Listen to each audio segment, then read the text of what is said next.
Show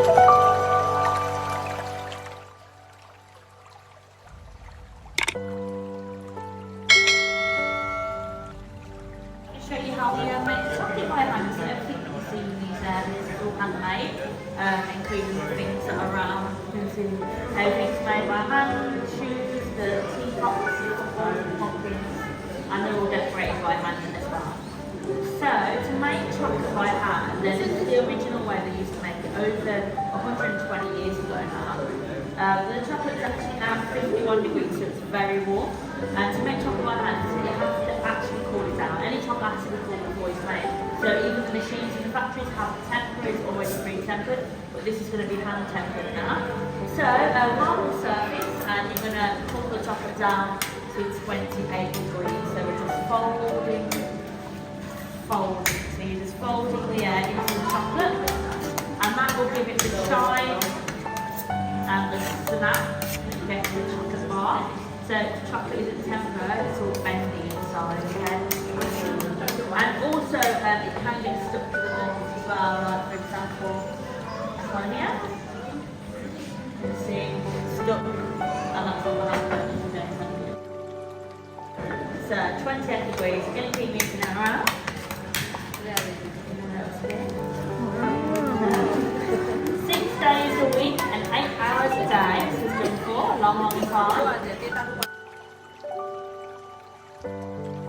All the levels in the chocolate, so that's where all the chocolate's getting colder. And the more you do it, eventually the chocolate will get too thick, so you want to be careful how much you do it for, okay? So obviously if you're at home, you can try the chocolate here. I'm just going to go like this, and you can actually feel when the chocolate's cold then. And pull out your wrist, the chocolate is nice and cold. So I'm going to bring it all back over before it starts to get too thick. So you get your chocolate back, and that's the main part of that handmade chocolate done. As long as this bit is near enough perfect, that's a good sign. So, pop it into mould, so that you can see the metal here. Have a look at the matter. They are not used anymore, so these are a lot better to use plastic. It's a lot better, more efficient. Metal is very heavy as well. So use your plastic mould and spread the chocolate out. So as you get it into the shapes here, the next important step is to take the air balls out, bring them back.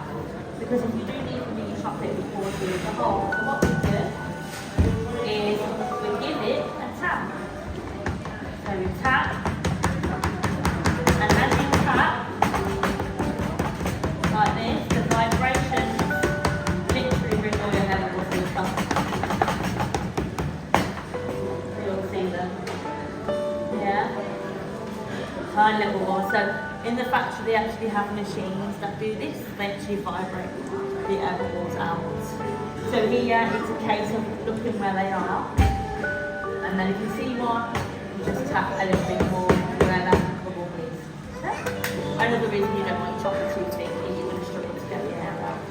So you can either scrape excess chocolate off and pop it in the fridge, that will give you solid chocolate all the way through that.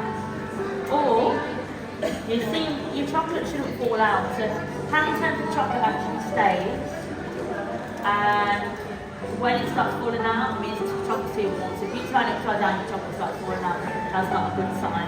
So what you need to do is you need to actually make the chocolate fall out, so you need to give it a little shake. And you only do this if you want to add a filling. Okay? You do this if you want to add a filling to your chocolate. If you don't want to and you want them solid, you wouldn't do this bit. I'm just going to show you. So you get the general idea. And this is going to be left on the side, and it's literally left for about 10 minutes or so, and the chocolate actually starts to set. So I'm going to see if there's someone was on the table before me earlier on. You can see when they have done this, it hasn't fully set yet. So normally it does. So it could indicate their chocolate maybe wasn't tempered enough. But anyways, I'm going to show you and scrape the top of it off, show you and give you an idea of how it should look. So someone now will sit there with a piping bag, which is what our decorators use in their nice bag.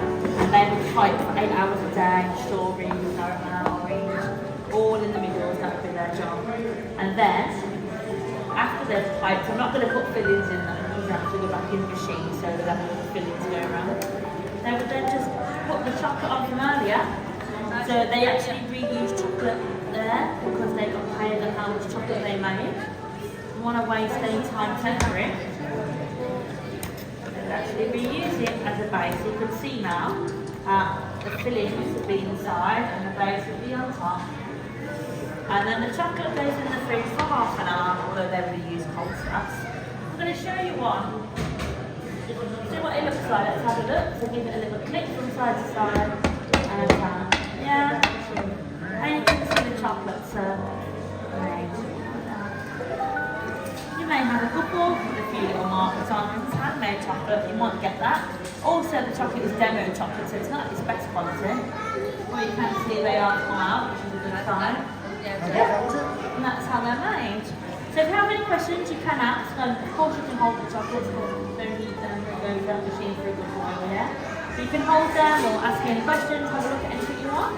But thank you for watching, and I've done this before. And I've just come out the fridge, so... I see that. Is it 2 layers? Is it 2 layers? There's a solid chocolate in there. Sometimes they're empty, like empty chocolates. Completely depends on who's made them, if they fill them or not. But you can't fill them.